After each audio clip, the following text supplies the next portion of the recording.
On va tout de suite ouvrir le débat dans cette édition spéciale avec mes invités autour de 3 grandes questions sur ce grand débat. Quelle méthode et quelle ampleur pour la participation? Ce grand débat sera-t-il vraiment sans tabou? Et sera-t-il aussi celui de la dernière chance du quinquennat? On en parle tout de suite avec mes invités.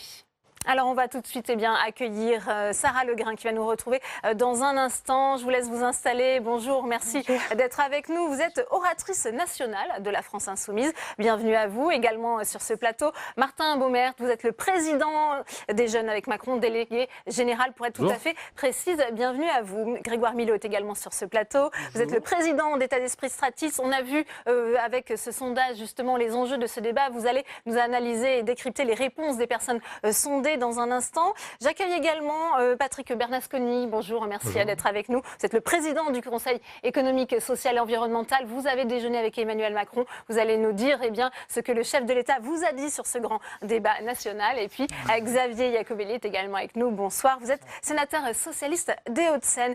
Première question pour vous, Grégoire Milot, puisqu'on voit ce sondage avec cette mobilisation mesurée, 47% des Français qui souhaitent participer au débat. Ça contraste par rapport à la notoriété qui paraît assez impressionnante. 87% des Français ont entendu parler de ce débat. Comment expliquer ce décalage? Le sondage, en effet, est connu. C'est-à-dire que plus de 90% des gens qui en ont entendu parler, c'est important. En revanche, c'est vrai qu'il y a assez... 50%, c'est relativement faible, le nombre de personnes qui souhaitent y participer. Mais j'allais dire que si on en a 50%, c'est déjà pas mal. Et j'allais presque dire que c'est vrai que cette démarche engagée répond bien aux thématiques et aux sujets qui intéressent les personnes interrogées. C'est-à-dire qu'on leur demande, un des points qui ressort le plus fortement, c'est d'être plus et mieux associés à la décision publique. Or là, le gouvernement offre cette possibilité-là. Évidemment, tout dépend de la manière dont les choses vont se préparer et s'engager. On le saura avant tout demain pour savoir exactement quelle méthodologie aura été retenue. Patrick Bernasconi, sur ces consultations, vous en organisez avec le CESE. Quel regard portez-vous sur ce grand débat national dont le coup d'envoi, ça a été rappelé, sera donné demain officiellement par Emmanuel Macron dans l'heure? Le CESE va prendre toute sa place dans le grand débat. Nous avons d'ailleurs commencé nos travaux déjà depuis novembre. On a décidé de se saisir de ces sujets qui étaient portés par les Gilets jaunes. On voit bien qu'il y avait un certain nombre de thématiques sur lesquelles on est, autour du pouvoir d'achat, autour de la fiscalité, autour de la justice territoriale, autour de la justice sociale.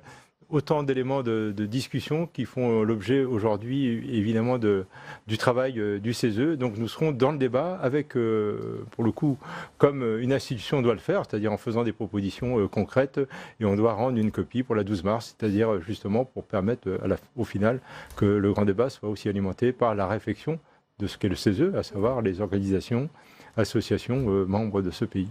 Est-ce que vous pensez que la lettre d'Emmanuel Macron est de nature à encourager les Français à participer à ce débat? On sait que la participation, ça sera une des clés de la réussite de ce grand débat. Bien sûr, mais si on en croit le sondage, et s'il y a vraiment 50% de Français à participer à ce débat, ça serait quand même une très très très large participation. Et donc on aura évidemment un ensemble de cahiers de doléances, il y aura évidemment derrière une synthèse à faire, et puis à prioriser évidemment les actions. Et là, il y aura un certain nombre de décisions à prendre. Sarah Legrin, ce grand débat, selon donc notre sondage, il y a quand même une participation, une mobilisation mesurée, mais 47%, ce n'est pas une valeur à sous-estimer.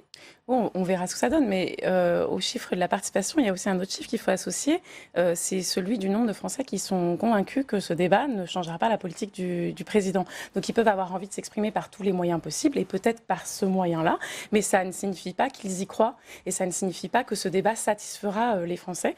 Et je pense que ça ne signifie pas surtout que ce débat satisfera ceux qui se sont très massivement exprimés dans les rues, sur les ronds-points depuis des semaines maintenant, et qui ne voient pas leur thème abordé nettement dans ce débat, et qui surtout entendent un président qui dit déjà qu'il ne changera pas le cap de sa politique, et que certaines questions, si tout peut être abordé, finalement, tout sera décidé en définitive par M. Macron pour la poursuite de sa politique. Grégoire Milot. Oui, en fait, il y a 37% des personnes interrogées qui disent penser que cela ne sert à rien. Et en fait, c'est particulièrement faible.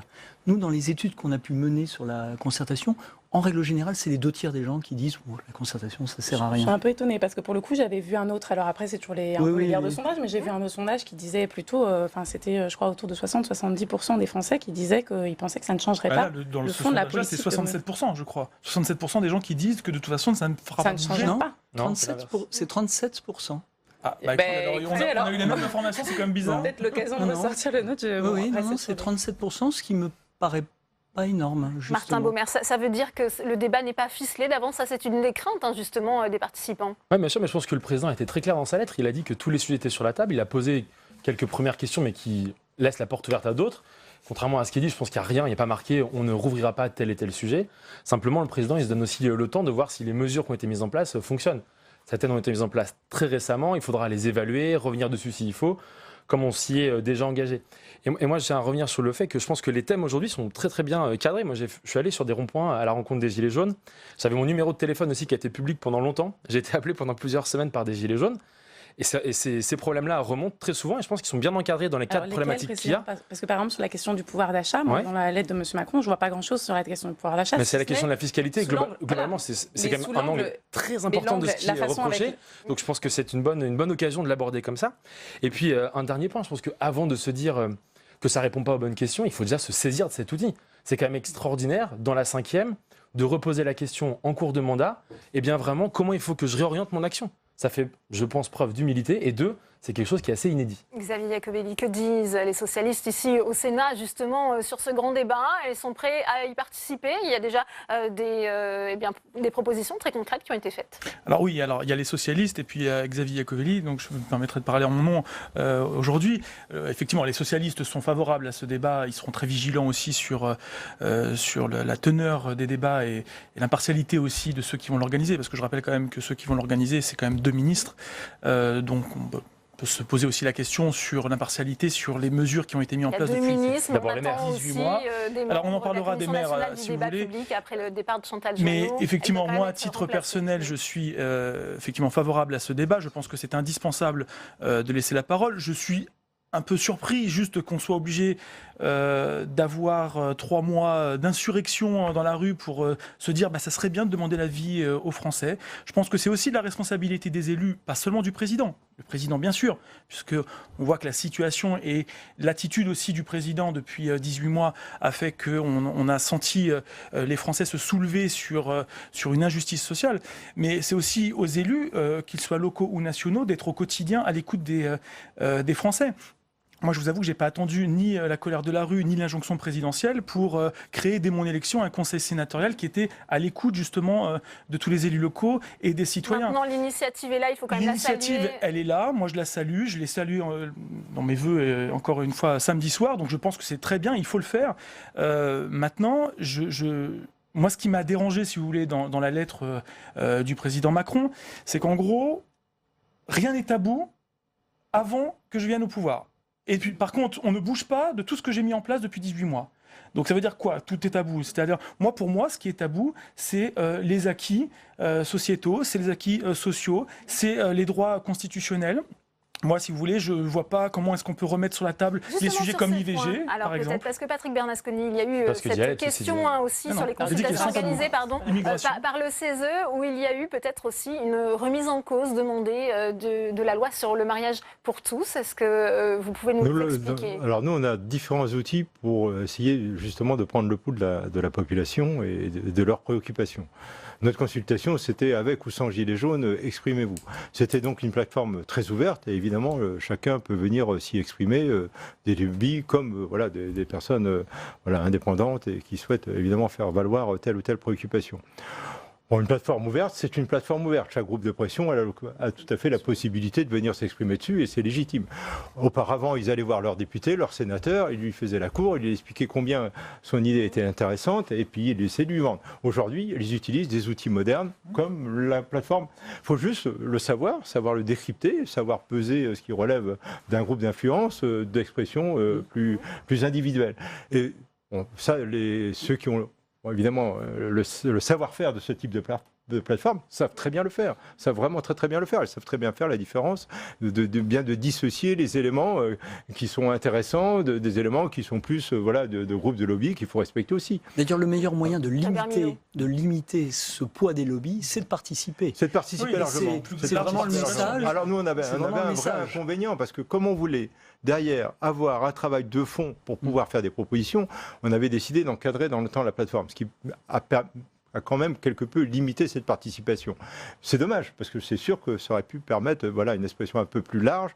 On peut le regretter, en même temps, si on veut rendre une copie en heure et en temps par rapport au grand débat, on n'avait pas trop d'autres solutions. Mais ceci dit, nous, on va un tout petit peu plus loin aujourd'hui, c'est-à-dire que pour pouvoir nous ouvrir davantage, on vient de mettre en place, on les a accueillis vendredi et samedi, au Conseil économique, social et environnemental, un groupe de citoyens tirés au sort.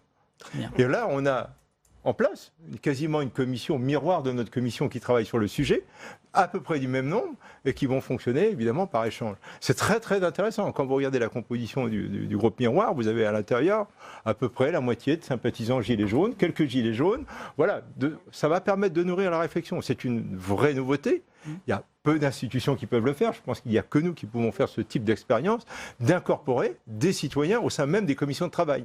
Donc ça, c'est vraiment une expérience. Le tirage au sort des citoyens, c'est aussi sur la table, dans la lettre d'Emmanuel Macron. Alors, en effet, vous l'avez aussi sondé. Oui, ça, c'est vraiment très intéressant, parce que le sondage montre que 75% des personnes interrogées considèrent que c'est une bonne solution. Et c'est vrai que moi, j'allais vous dire, j'organise souvent du tirage au sort et je rencontre souvent du public comme ça. Et la première fois que j'ai entendu parler de la manif du 17 novembre, c'est pendant un groupe tiré au sort que j'ai rencontré à Yvetot un samedi. Et je leur ai donné rendez-vous 3 semaines plus tard pour la deuxième session. Ils m'ont dit, ça va être compliqué parce qu'il va y avoir une manif. Et je n'en avais jamais entendu parler. Et c'est vrai qu'en fait, le tirage au sort est vraiment un bon moyen de donner la parole à ceux qui ne l'apprennent pas, avec des règles méthodologiques qui sont très particulières. Et j'attends de voir comment le gouvernement va mettre en place justement ce tirage au sort. Vous avez aussi interrogé les Français sur les thèmes qu'ils souhaitaient voir abordés dans ce grand débat. Qu'est-ce qui ressort justement de vos consultations ? Non, en fait, ce qui est vrai, c'est qu'on n'est plus dans une demande et dans une expression serrée sur des thèmes et des sujets. Les choses sont voilà. Et c'est vrai que les 2 points qui ressortent qu'on a vus tout à l'heure, c'est 1, la place des services publics sur l'ensemble du territoire, et 2, le fait d'associer les citoyens à l'ensemble de la décision publique. J'ai regardé en particulier, on a demandé aux gens qui étaient est-ce que vous êtes sympathisant ou pas des Gilets jaunes ? Et c'est vrai que le point essentiel qui distingue les sympathisants des non-sympathisants, c'est la reconnaissance partisane de la France insoumise et du Rassemblement national. Donc on est vraiment sur 2 France, et une France qui aspire à être entendue, à être écoutée, et une autre qui prend des décisions. Un dernier point, parce que je le vois, moi je regarde beaucoup, vous savez, tous les commentaires sur Internet qui sont faits des articles de journaux.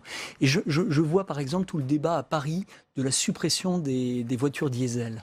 Eh ben, le nombre de commentaires en disant « mais on en a marre, qu'on prenne des décisions, on ne nous écoute pas, tout vient d'en haut », et vraiment il y a ce ras-le-bol.